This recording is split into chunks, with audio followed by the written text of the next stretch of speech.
આજકાલ સંબંધોનું મહત્ત્વ પહેલાં જેટલું રહ્યું નથી, પણ છતાં પણ સંબંધોનું મહત્ત્વ છે.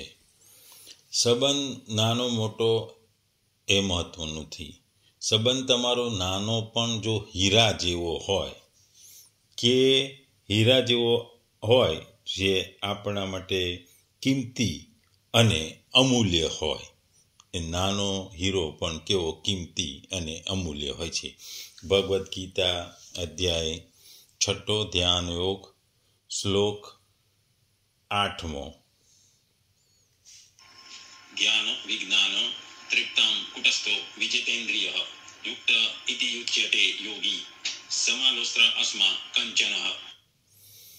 જો આ શ્લોકને ગુજરાતીમાં જો કહીએ તો, જેનું અંતઃકરણ જ્ઞાન અને વિજ્ઞાનથી તૃપ્ત છે, જેની સ્થિતિ વિકાર રહી છે, જેની ઇન્દ્રિયો સારી પેઠે જીતાયેલી છે, તેમજ જેના માટે માટી, પથ્થર અને સુવર્ણ સમાન છે, એ યોગીયુક્ત અર્થાત ભગવત પ્રાપ્ત કહેવાય છે.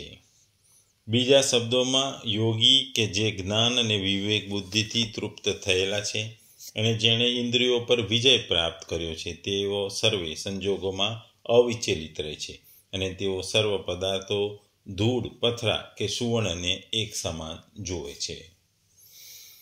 આ શ્લોકમાં ભગવાન જુદી જુદી વસ્તુઓની વાત કરે છે. યોગીની વાત કરી છે, જે ભગવત પ્રાપ્ત થયેલો છે એના વિશે કરી છે, અને જ્ઞાન અને વિજ્ઞાનથી એટલે કે અંતઃકરણના જ્ઞાન અને વિજ્ઞાનથી જે તૃપ્ત છે એની વાત કરે છે. આ શ્લોકમાં ભગવાન આપણને એ જ સમજાવે છે કે એવો જ્ઞાન અને વિજ્ઞાન વડે તૃપ્ત, નિર્વિકાર, જીતેન્દ્રિય અને સમબુદ્ધિવાળો સિદ્ધ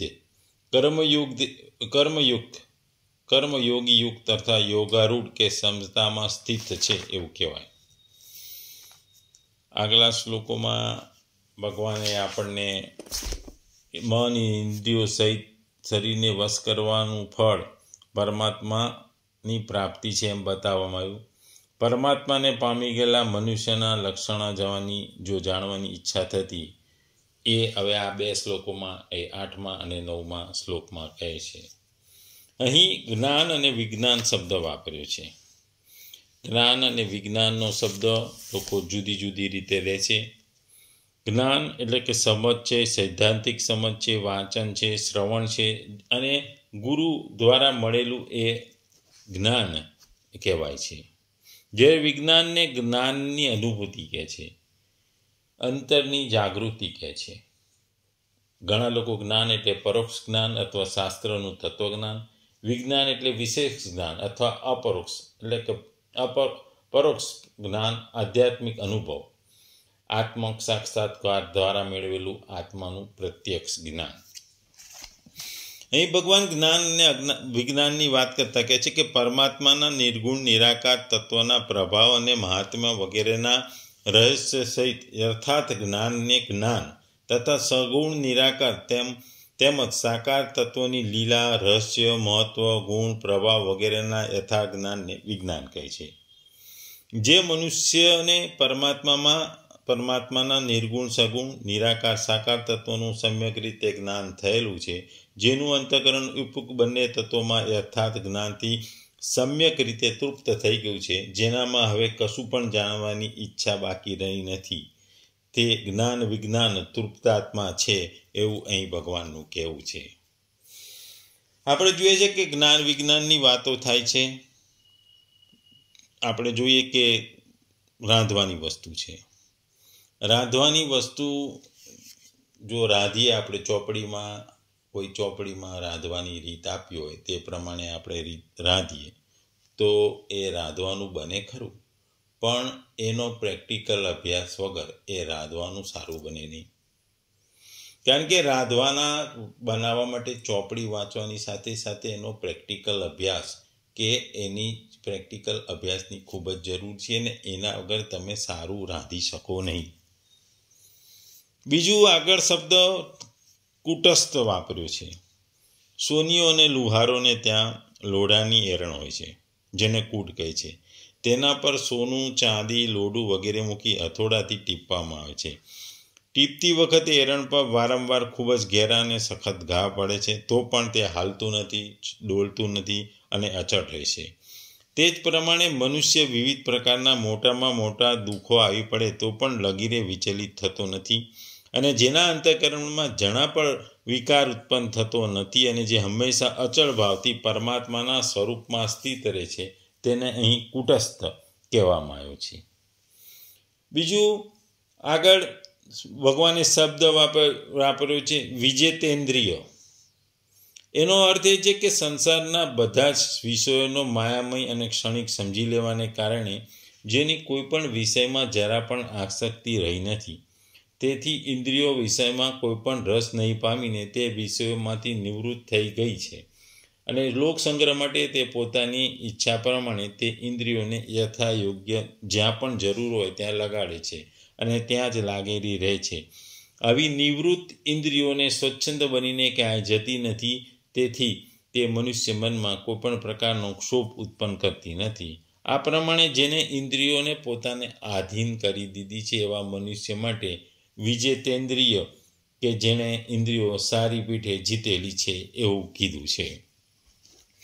અહીં ભગવાન કહે છે કર્મયોગની વાત કરે છે કે કર્મયોગના સાધકે ઇન્દ્રિયો ઉપર વિશેષ ધ્યાન આપવું પડે છે, કેમ કે કર્મ કરવામાં પ્રવૃત્તિ હોવાને કારણે તેમાં કોઈકને કોઈક રાગ દ્વેષ થવાની શક્યતા પૂરેપૂરી રહે છે. એટલા માટે ગીતામાં કે કર્મફળના ત્યાગમાં જીતેન્દ્રપણું મુખ્ય છે. આ રીતે સાધન અવસ્થામાં ઇન્દ્રિયો ઉપર વિશેષ ખ્યાલ રાખવાવાળો સાધક સિદ્ધ અવસ્થામાં આપોઆપ વિજેતેન્દ્રિય થઈ જાય છે. અહીં ભગવાને આગળ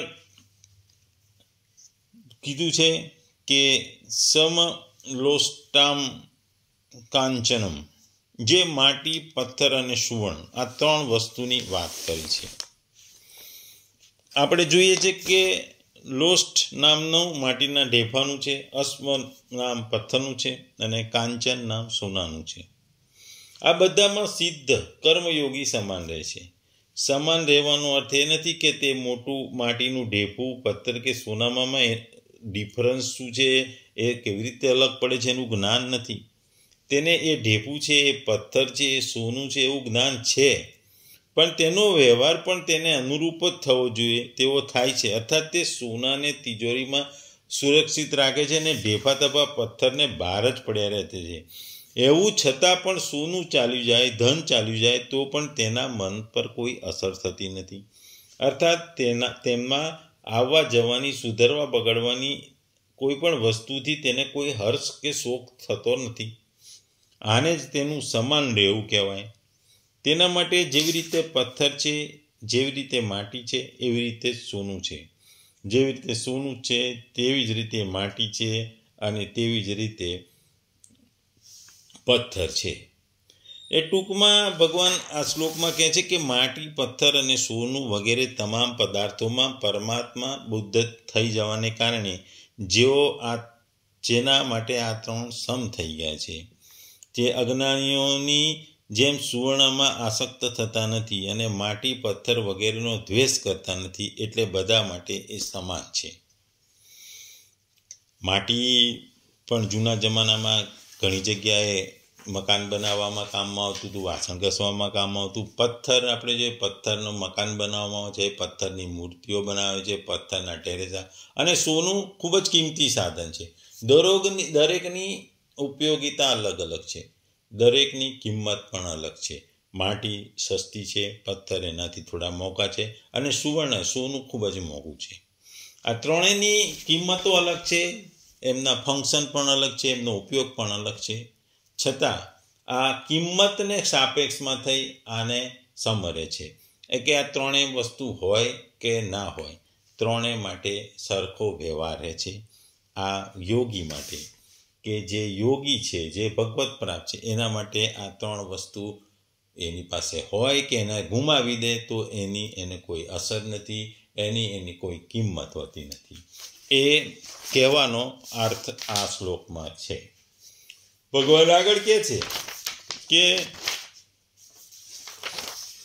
કે કોઈ આ વસ્તુ ચાલી ગયું, બગડી ગયું, આ બાબતોને જે સોનું ચોરાઈ ગયું, માટી બગડી ગઈ, પથ્થર બગડી ગયો, એને લઈ એના અંતઃકરણમાં કોઈ પણ પ્રકારના વિકારો પેદા થતા નથી. સોનું વગેરે પ્રાકૃત પદાર્થનું મૂલ્ય તો પ્રકૃતિ સાથે સંબંધ રાખતા હોવાથી જ એનું આપણને ખબર પડે છે, પ્રતીત થાય છે, અને ત્યાં સુધી તેમના ઉત્તમ કનિષ્ઠપણાની અંતઃકરણમાં અસર થાય છે.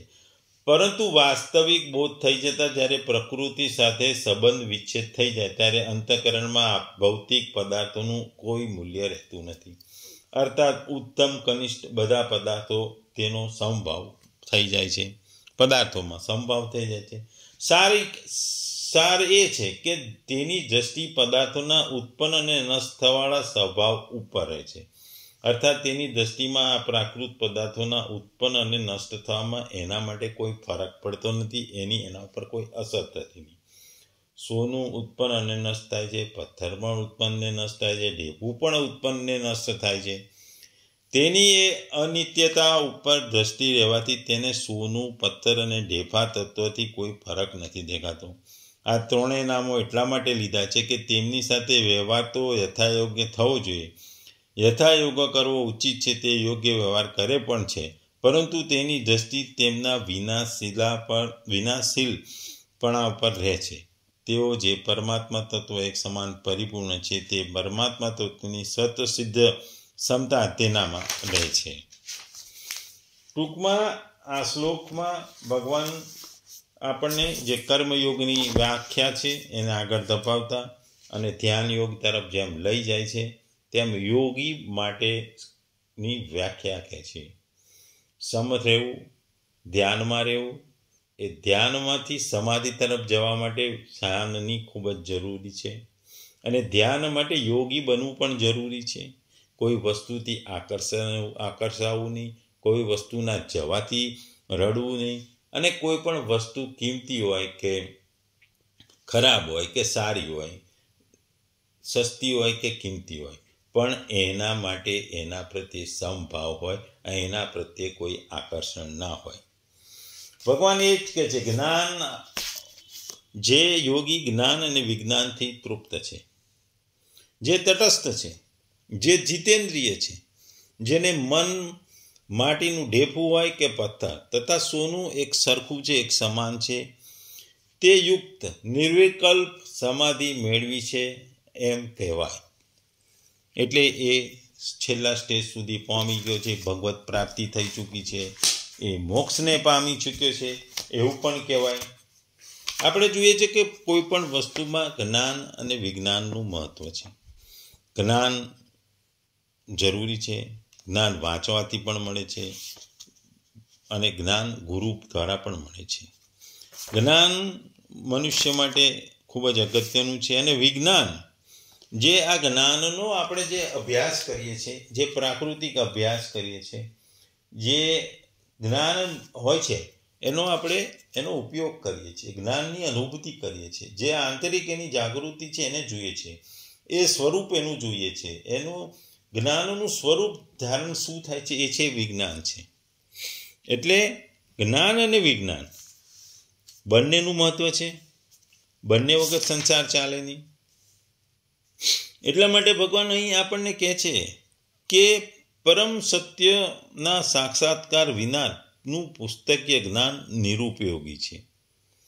આ વિશે એક કહેવામાં આવ્યું છે કે કોઈ પણ મનુષ્ય પોતાની ભૌતિક રીતે દૂષિત થયેલી ઇન્દ્રિયો દ્વારા શ્રી કૃષ્ણના નામ, રૂપ, ગુણ તેમજ તેમની લીલાઓની દિવ્ય પ્રકૃતિને સમજીને શકતો નથી.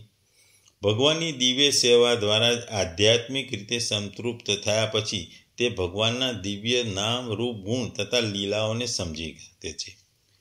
એટલે યોગી થવું જરૂરી છે, ભોગીને બદલે યોગી થવાની જરૂર છે. અને જો ભોગીને બદલે યોગી બનો તો જ તમે સમતામાં રહી શકો. ભોગી બનો તો તમારા ભોગ પ્રત્યે આકર્ષાવો. આમ જે ઉદાહરણ આપે છે એમાં આપણે સોના પ્રત્યે વધુ આકર્ષાય, કારણ કે સોનું કિંમતી છે, સૌથી મોંઘી ધાતુ છે, એટલે એના પ્રત્યે આપણે આસક્તિ થાય. જ્યારે પથ્થર, ઘણા સારા પથ્થરો હોય છે, આરસનો પથ્થર છે, એ બધા પ્રત્યે પણ આસક્તિ થાય, ઘરમાં વાપર, પણ માટી પ્રત્યે એટલી બધી આસક્તિ ના રહે, કારણ કે એ ભોગી માણસની નિશાની છે ને યોગી માટે આ ત્રણેય વસ્તુ સરખી છે. ટૂંકમાં આ શ્લોકમાં ભગવાન આપણને એક જ વસ્તુ કહે છે કે જેનું અંતઃકરણ જ્ઞાન અને વિજ્ઞાનથી તૃપ્ત છે, જેની સ્થિતિ વિકાર રહિત છે, જેની ઇન્દ્રિયો સારી પેઠે જીતાયેલી છે, એનું એ યોગીનું મહત્વ છે.